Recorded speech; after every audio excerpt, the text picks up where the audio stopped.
Yo, what's up guys?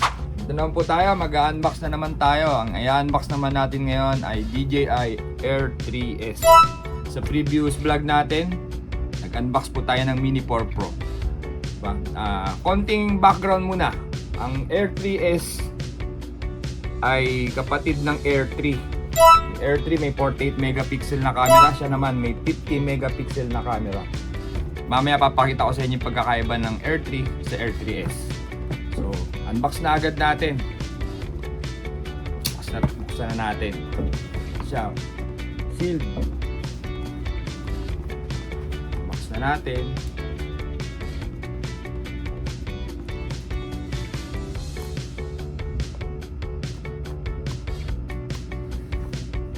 Nalaman natin kung ano yung laman ng isang Air 3S na FMC. Nakaraan, pinagpupunitang natin yung yung plastic eh. Pa tayo marunong mag-unboxing. Pala dapat. Yan, para malaman nyo rin kung ano yung mga kasama. Diba? Anong kasama sa package na itong brand new DJI Mini 4 Pro. Ito natin yung gilid. Sim lang natin. Plastic dito sa ibabaw.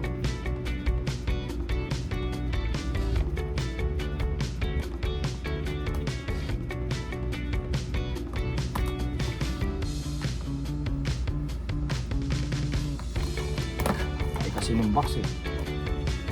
Medyo hirap buksan. Na!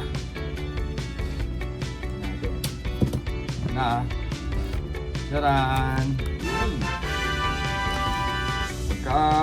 Pagka-unbox nyo, ito unang-una yung gagawin pag i-activate nyo na. Scan nyo lang yung QR code. Ito ang laman. Meron siyang elegant na bag.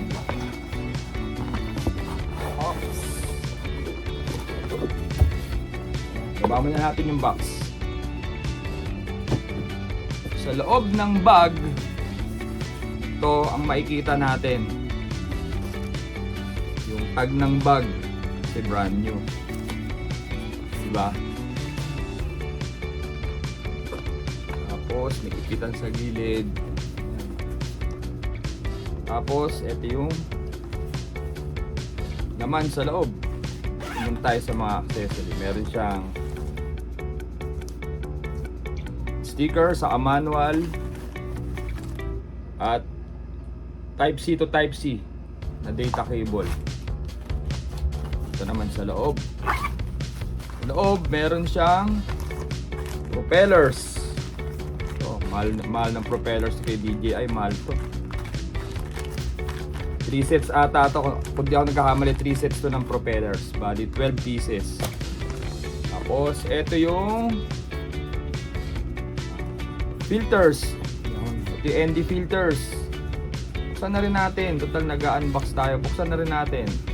Pagka FMC, meron siyang libreng, may kasama siyang ND filters. Yan. Diba? Yan. Yan yung filters.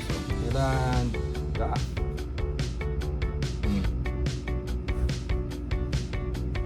ND filters. Natin. Tapos, ito yung kanyang RC2. RC2. Muna natin itong buksan. Alam niyo naman ano yung itsura ng RC2, di ba? Ang RC2, pwede siya sa Mini 4 Pro, sa Neo, sa Flip. Pwede siya. At sa Air 3, pwede rin siya. Yung RC2. Ito yung inactive pa na battery. 3 piraso yan. Ito yung hub. Ito na natin.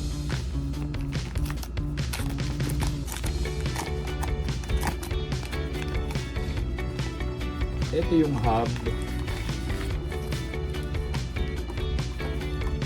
At ito yung battery.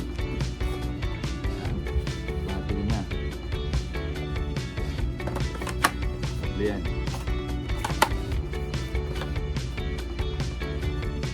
Wala pa siyang charge. Tapos, yun naman, apartment, ganun bag niyo. Elegant na elegant. Kaya binibenta nila ng 2K to 3K yung ano na ito, yung bag lang. Tapos meron siya, doon sa papansin niya, sa partition niya, meron siya talagang space para doon sa gimbal ng drone. Yan.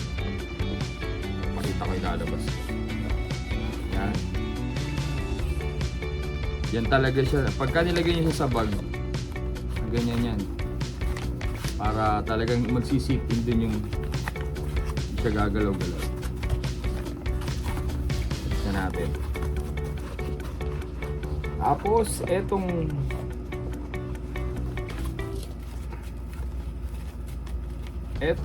Air 3S, mga kapalipad, ang Air 3S, ito na, buksan natin.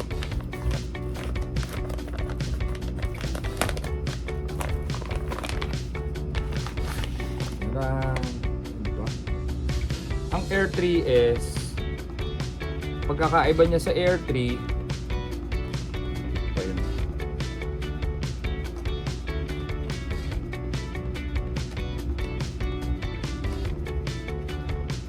Yun lang kagandahan nito pag nag-unboxing ka talaga, di mo. Yan. Pagkakaiba niya sa Air 3, meron siyang tawag nila dyan LiDAR ba? O LiDAR, LiDAR, ganun. Pwede siya sa low light. Gumagana pa rin kahit papaano. Yun, mas sensitive siya sa low light. Kung hindi ako nagkakamali yung obstacle avoidance, gumagana pa rin kahit sa gabi. Yan. Basta comment nyo na lang kung tama o mali. Tapos ito yung din yung battery. Ito yung may pre-charge yung battery.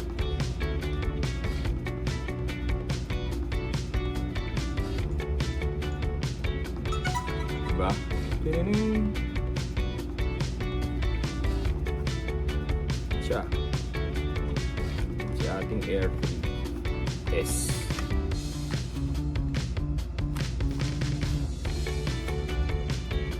Para siyang diba?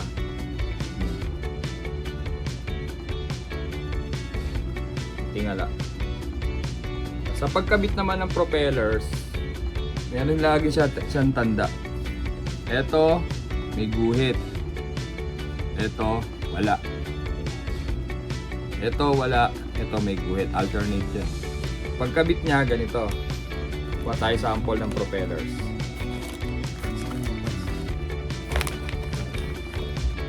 Kuha tayo ng mga propeller. Kuha tayo ng dalawang may guhit at dalawang wala. Ito.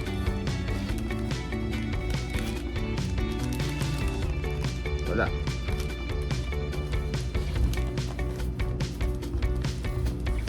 Ito. B. Yan. Tapos dalawang A. Tingnan nga natin, may spare propeller tayo rito eh.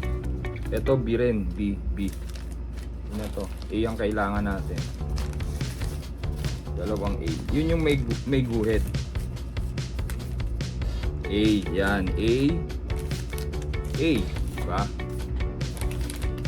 A. Ganyan, A. So, ito naman yung B. Diba? B, A and B. Magkaiba yan. Makikita nyo yung pagkakaiba niyan doon sa markings, doon sa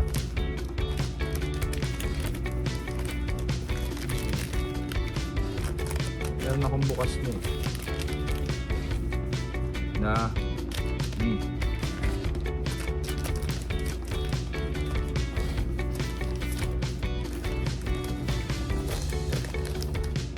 Ito, ano to? B. Ano natin yung B? Ay sa sabi natin yung mga bago.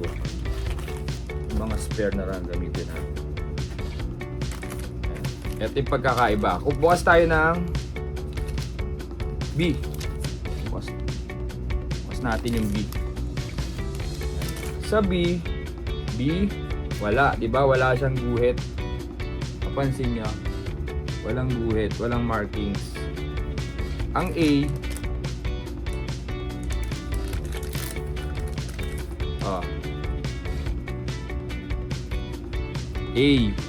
ito ito B. Ano? A, B. Diba? Yun yung ano. May guhit yung ano, bilog. Ito wala. Itong may guhit, kakabit nyo dun sa part na ganyan. Ito may guhit. Ito wala. Tuldok lang. Diba? Ito may guhit. Ito tuldok lang. Doon sa may guhit, kakabit nyo to. Sa pagkakabit nyo, tatapat nyo siya. Tapat.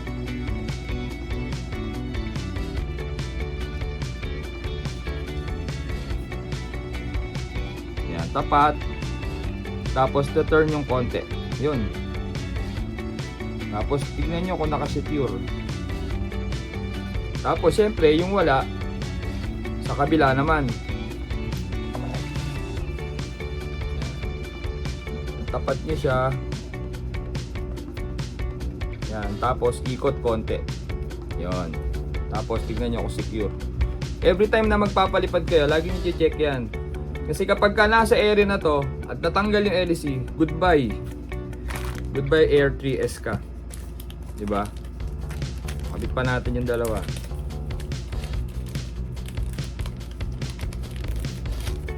To, wala. Ito siya.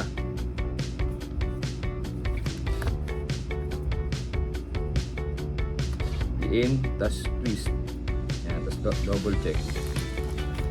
Sa kabila. Yan, may guhit. Para sa may guhit din.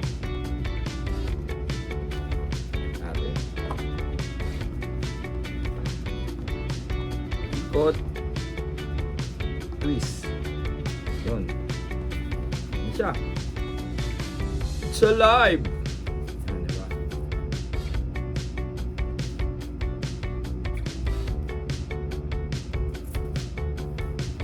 Muna natin siya activate. Kasi charge muna natin yung mga battery, yung battery niya, saka yung remote. So, ayun. Laman ng FMC, Air 3S na FMC. Ito, remote, Air 3S unit, yung aircraft itself, battery, and charging hub, ND filters, gimbal cover, tapos yung mga spare propellers, at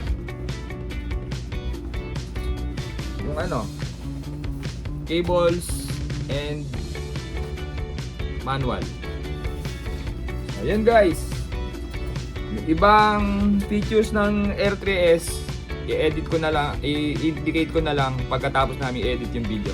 Okay, goodbye guys, thank you for watching. Don't forget to click like, share, and then subscribe. Bye!